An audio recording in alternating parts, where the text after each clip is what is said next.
Hello everyone, আসসালামু আলাইকুম। সবাই কেমন আছেন? আশা করি যে যেখানে আছেন অনেক অনেক ভালো আছেন। দর্শক বন্ধুরা, আজকের ভিডিওতে আমরা কথা বলবো স্যামসাং A14 এই ফোনটি নিয়ে। ফোনটি কিছুদিন আগে ইন্ডিয়ান মার্কেটে লঞ্চ হয়েছে।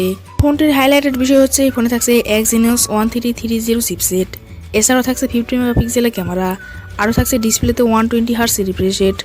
সব কিছু মিলিয়ে ফোনটি আসলে কেমন হবে, ফোনটি আমরা বাংলাদেশ মার্কেটে কবে পাবো এবং এর দামই বা কেমন হতে পারে, এই সবগুলো প্রশ্নের উত্তর থাকবে আজকের ভিডিওতে। পুরো ভিডিওটি অবশ্যই দেখবেন।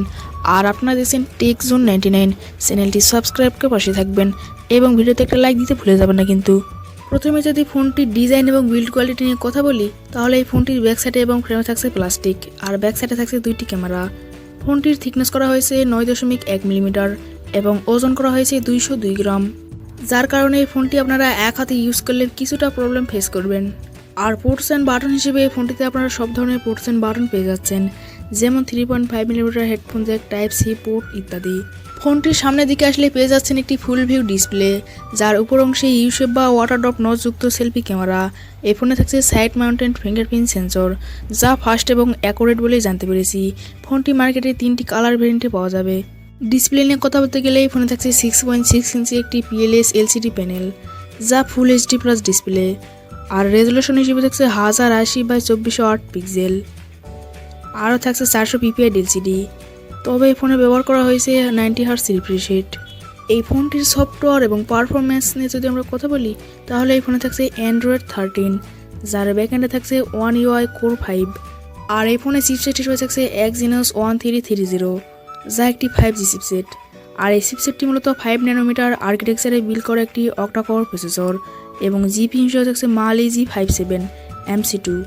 এই চিপসেটটির সাথে Mali G57 জিপি ব্যবহারের ফলে এই ফোনে যে কোনো হাই লেভেলের গেমস আপনারা মিডিয়াম সেটিংসে ইজিলি খেলতে পারবেন।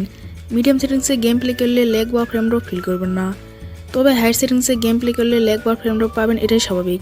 এছাড়া মাল্টিটাস্কিং বা ভিডিও এডিটিংয়ের মতো কাজ ইজিলি করতে পারবেন। এই ফোনটি ইন্ডিয়ার বাজারে 3টি ভ্যারিয়েন্টে লঞ্চ হয়েছে, 4GB র্যাম, 64GB রোম এবং 6GB র্যাম, 128GB রোম। আরও থাকছে 8GB র্যাম, 128GB রোম, যার স্টোরেজ টাইপ হিসেবে থাকছে UFS 2.1 এবং র্যাম টাইপ হিসেবে থাকছে LPDDR4X। এবার এই ফোনটির ক্যামেরা নিয়ে কথা বলতে গেলে এই ফোনটির ব্যাক সাইডে থাকছে ট্রিপল ক্যামেরা সেটআপ, যার প্রাইমারি লেন্স 50 মেগাপিক্সেল, যা f1.8 অ্যাপারচার, এবং সেকেন্ডে থাকছে 2 মেগাপিক্সেলের একটি ম্যাক্রো সেন্সর, যা f2.4 অ্যাপারচার, এবং সবশেষে থাকছে 2 মেগাপিক্সেলের একটি ডেপথ সেন্সর, যা f2.4 অ্যাপারচার।